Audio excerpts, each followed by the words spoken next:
suis démolie. Ça me défait.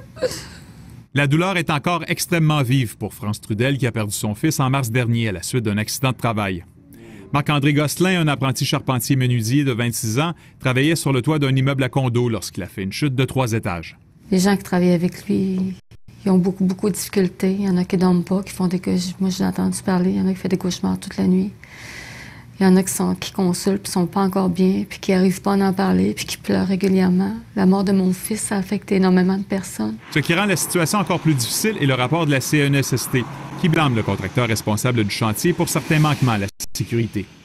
Un point d'ancrage mal positionné pour fixer les harnais de sécurité des travailleurs aurait amené certains d'entre eux à se détacher momentanément afin d'étendre une toile en plastique. C'est à ce moment que la victime est tombée dans un trou recouvert d'une de ces toiles. Au début, je me suis dit, c'est un bête accident, mais là, depuis que je sais ça, là, je vais pas bien. Perdre son enfant, c'est pas remplaçable. Tu peux pas remplacer ton enfant. Tu peux finir par apprendre à vivre avec, mais c'est long. Une partie de moi qui est partie, là.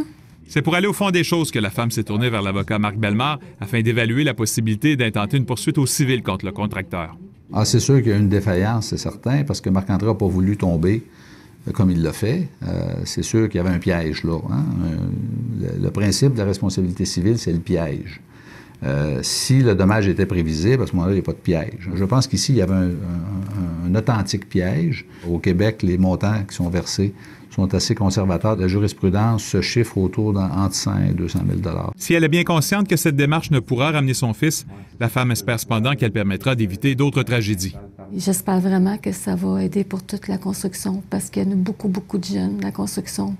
Ils méritent de travailler en toute sécurité. Il ne faut pas que ça réarrive. José Lagagnère, TVA Nouvelles, Québec.